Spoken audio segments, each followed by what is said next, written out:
Namaku Arif. Umurku 23 tahun. Beberapa bulan lalu, aku mutusin pindah ke rumah nenek di desa. Bukan tanpa alasan. Aku udah terlalu jenuh hidup di kota. Bising, sumpek, tekanan kerja yang makin hari makin numpuk. Belum lagi macet yang bikin kepala panas tiap hari. Rasanya kayak hidup cuman buat ngejar waktu.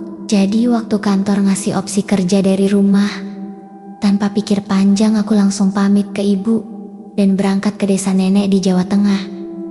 Rumah nenekku udah cukup tua, tapi masih kokoh dan nyaman. Letaknya di pinggiran desa, agak jauh dari keramaian, dan dikelilingi sawah yang luas banget. Kalau pagi hari, kabut tipis biasanya masih ngambang di atas hamparan padi. Suara jangkrik, burung, dan angin yang lembut bikin suasana jadi damai. Aku pikir, inilah hidup yang sebenarnya. Damai, tenang, nggak buru-buru. Di belakang rumah nenek, ada jalan kecil dari tanah yang menurun ke arah kebun bambu. Kalau diterusin lagi, kita bakal nemu sumur tua yang katanya udah lama nggak dipakai. Sumurnya kecil, ditutup dengan batu besar, dan ditumbuhi lumut. Aku sempat tanya ke nenek, kenapa sumur itu ditutup? Waktu itu nenek cuma bilang singkat, dulu pernah ada kejadian, tapi kamu gak usah mikirin itu, jangan main ke sana malam-malam. Aku pikir itu cuma larangan biasa dari orang tua. Ya sudah, aku yain aja. Hari-hari pertama di desa berjalan santai.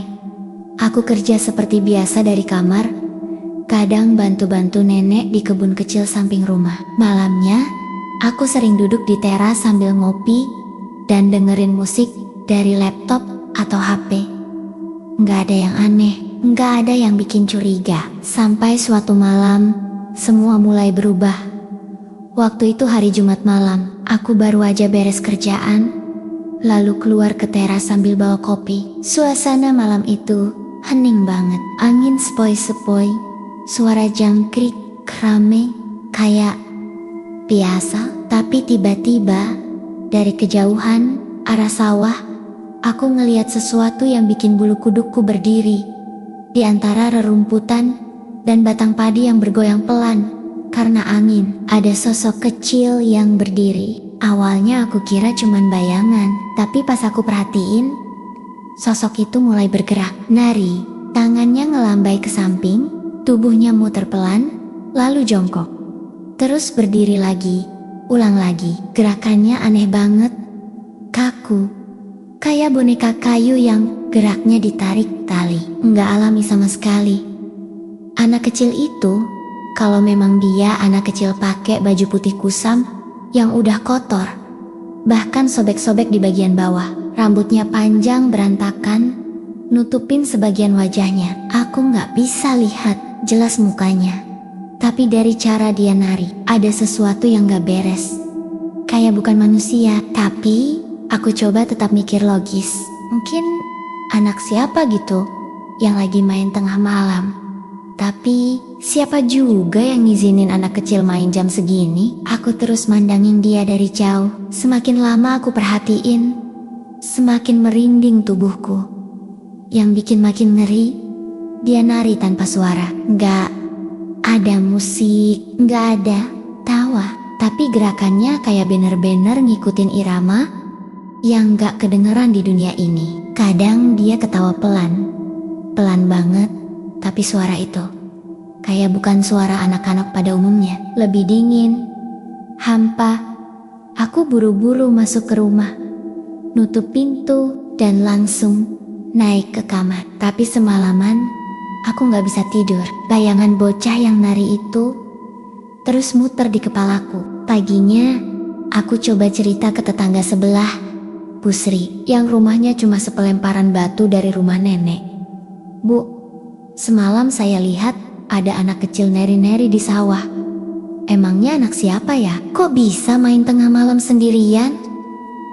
Bu Sri Yang lagi nyapu halaman, tiba-tiba berhenti. Mukanya langsung berubah. Dia mandang aku lama, lalu narik napas dalam. Kamu beneran lihat, Mas? Aku angguk. Iya, Bu. Saya duduk di teras, terus ngelihat dia nari sendirian. Gerakannya aneh banget. Bu Sri diam sebentar, lalu jawab pelan, "Udah lama gak ada yang lihat dia. Kamu hati-hati ya, Mas Arif, itu bukan anak kecil biasa." Jantungku langsung berdegup lebih cepat. "Maksudnya Bu Sri gak langsung jawab. Dia cuma geleng-geleng, pelan, sambil masuk ke dalam rumahnya, meninggalkan aku yang berdiri bengong di pinggir pagar. Perasaanku mulai gak enak. Apa yang sebenarnya aku lihat semalam? Sejak itu, setiap malam aku jadi waspada. Tiap kali duduk di teras, aku selalu celingukan ke arah sawah. Kadang cuma suara angin dan jangkrik, tapi entah kenapa aku selalu merasa kayak ada yang ngeliatin dari kejauhan. Rasanya kayak gak sendirian. Dan malam-malam berikutnya, penampakan itu muncul lagi. Tapi makin lama, dia makin dekat. Sudah 2 malam bercerit-turit, aku lihat bocah itu. Yang bikin makin gak masuk akal, tiap malam penampakannya selalu makin dekat. Awalnya dia nari di tengah sawah, jauh. Tapi malam berikutnya, aku lihat dia udah berdiri di pematang sawah. Hanya sekitar 10 meter dari batas belakang rumah nenek. Waktu itu sekitar jam setengah 12 malam. Aku masih duduk di teras belakang, iseng ngopi sambil buka-buka HP. Tiba-tiba dari kejauhan, aku dengar suara aneh, seperti suara tapak kaki kecil di tanah basah. Pelan, teratur, seolah-olah ada yang sengaja memperdengarkannya supaya aku dengar. Refleks, aku langsung nengok ke arah kebun belakang, dan benar aja, dia ada di sana lagi. Bocah perempuan itu, Mesa, pakai baju putih kotor, rambut panjang berantakan. Tapi kali ini, aku bisa lihat mukanya lebih jelas. Dan sumpah, itu bukan wajah anak kecil biasa. Wajahnya pucat banget, nyaris abu-abu, matanya besar, kosong, gak punya ekspresi. Dan di pipinya, ada semacam bekas luka yang udah mengering. Tangannya kurus, jari-jarinya panjang dan kaku. Tapi, yang bikin darahku serasa berhenti mengalir, dia tetap menari. Gerakannya makin kacau. Kaki kirinya seperti diseret, kepalanya miring ke kanan, dan setiap beberapa detik, dia tertawa. Tapi bukan tawa lucu anak kecil, melainkan tawa pelan, serak, kayak suara dari kerongkongan yang udah rusak. Aku langsung mundur, masuk ke rumah, kunci pintu belakang, dan berlari ke kamar. Jantungku berdetak makin kencang. Aku gemetar, tapi anehnya, rasa penasaran juga makin besar. Aku jadi kepikiran terus sama kata-kata Bu Sri waktu itu. Itu bukan anak kecil biasa. Maksudnya apa? Aku harus tahu lebih jelas soal sosok ini. Besoknya, aku langsung datangi rumah Pak Karyo, orang paling tua di desa ini. Dia tinggal sendirian di rumah kayu yang gak jauh dari masjid. Warga sini sering bilang, kalau mau tahu cerita-cerita lama, tanya aja ke Pak Karyo. Dia hafal semua kejadian mistis di kampung ini dari zaman dulu. Waktu aku cerita apa yang kulihat, raut wajah Pak Karyo langsung berubah serius.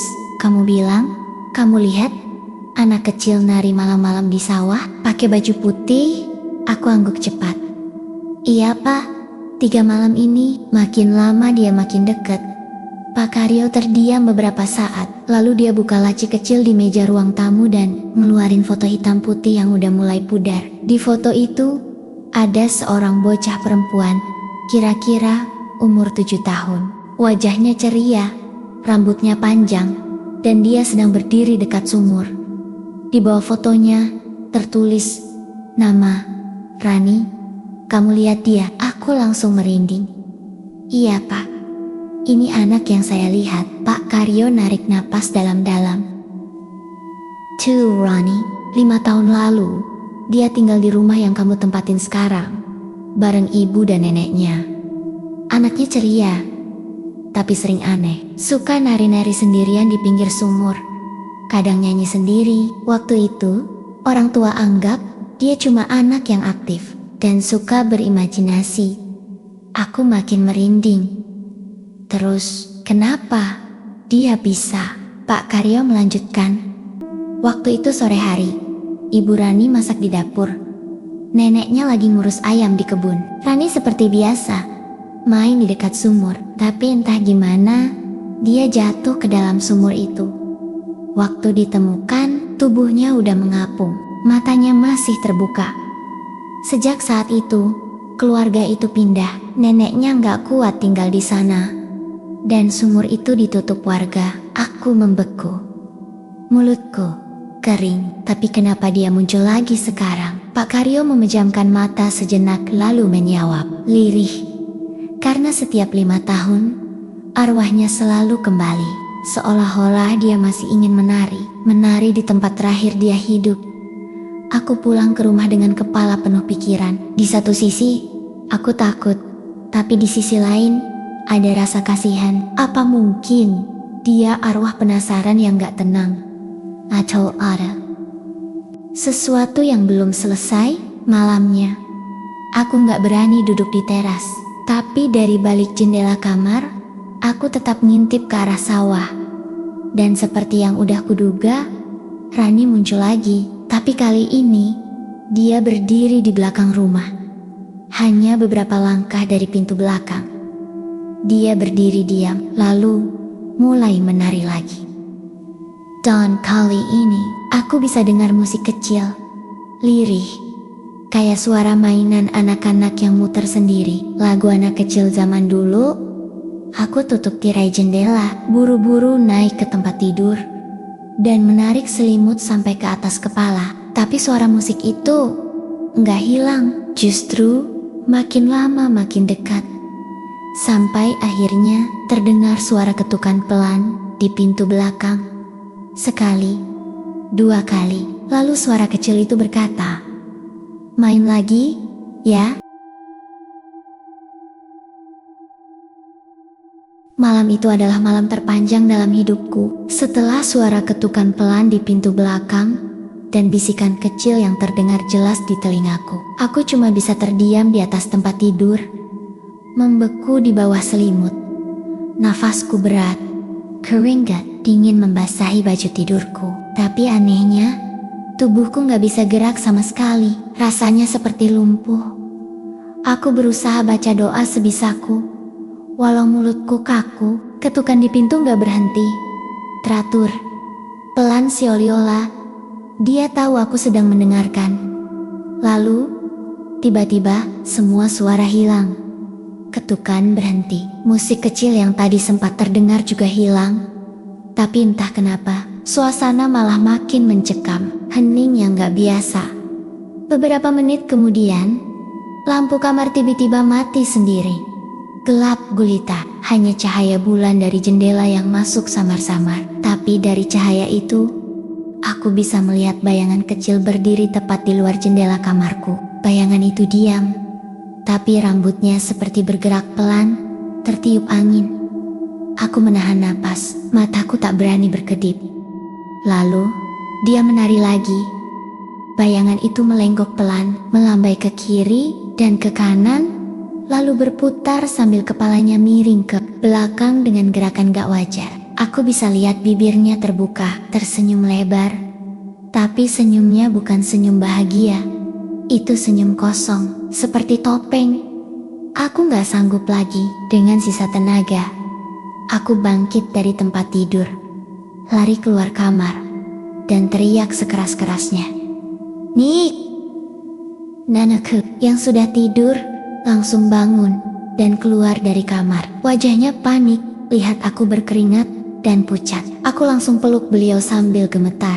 Aku cerita semua, mulai dari penampakan di sawah, suara musik, ketukan pintu, sampai bayangan menari di jendela. Tapi alih-alih kaget, nenekku malah diam lama. Lalu pelan-pelan beliau berkata, "Kamu udah lihat dia ya?" Aku hanya bisa mengangguk lemas. "Dulu, waktu almarhum ayahmu masih kecil, dia juga pernah lihat Rani. Sama persis." Anak itu muncul, neri-neri, lalu minta ditemenin main. Tapi waktu itu, kami pikir cuma halusinasi atau mainan setan. Tapi ternyata tiap 5 tahun dia memang kembali. Kenapa, Nek? Kenapa dia masih di sini? Tanyaku pelan. Nenek duduk dan menarik napas panjang. Karena dia belum selesai. Dulu waktu dia meninggal, jasadnya memang ditemukan. Tapi waktu warga mau angkat tubuhnya dari dalam sumur, mereka cuma nemu baju dan rambut. Tubuhnya nggak utuh. Banyak yang bilang ada sesuatu yang mengambil bagian dari dirinya. Karena itu, arwahnya nggak tenang. Dia terus nari, terus cari teman. Seolah-olah belum sadar kalau dia udah mati. Aku menelan ludah. Mulutku kering. Terus, kita harus gimana? Nenek berdiri dan membuka lemari tua. Dari dalamnya, beliau mengeluarkan sehelai kain putih dan sebuah boneka kayu tua. Boneka itu lusuh, sudah robek di bagian tangan, tapi wajahnya tersenyum, mirip seperti yang aku lihat malam tadi. Ini boneka milik Rani dulu. Dulu dia nggak pernah lepasin ini, tapi waktu dia meninggal, bonekanya tertinggal di kamar. Waduh, itu ibu dan neneknya. Terlalu trauma buat nyentuh barang-barang Rani. Tapi mungkin inilah yang dia cari, kata nenek pelan, sambil menyerahkan boneka itu ke tanganku. Malam itu, dengan gemetar, aku dan nenek pergi ke belakang rumah, ke arah sumur tua yang sudah tertutup. Langit mendung, bulan tertutup awan, angin dingin meniup dedaunan, dan suasana terasa berat. Di tangan, aku pegang boneka Rani. Kaki rasanya berat untuk melangkah, tapi entah kenapa, seperti ada yang membimbing. Sesampainya di dekat sumur, aku duduk dan meletakkan boneka itu di atas batu penutup sumur. Pelan-pelan aku berkata, Rani, ini milikmu. Aku nggak tahu kamu kenapa masih di sini. Tapi kalau kamu cuma pengen ditemani main, maaf aku nggak bisa. Tapi semoga kamu bisa tenang. Angin tiba-tiba berhenti. Hening. Lalu terdengar suara kecil, pelan, main lagi. Ya, tapi kali ini bukan dari belakangku. Suaranya seperti keluar dari dalam sumur. Aku langsung mundur pelan. Nenek menarik tanganku dan kami kembali ke dalam rumah. Sejak malam itu, dia nggak pernah muncul lagi. Tapi suatu pagi, waktu aku keluar rumah, aku melihat sesuatu di dekat sumur. Boneka kayu itu sudah nggak ada. Di tempatnya hanya ada jejak kaki kecil, berbalik arah menuju sawah. Mungkin dia udah pergi, atau mungkin dia cuma pindah tempat menari. Dan sekarang, setiap malam Jumat Kliwon, aku selalu dengar sayup-sayup suara musik anak-anak dari kejauhan. Tapi aku gak pernah berani keluar lagi, karena aku tahu dia belum benar-benar pergi.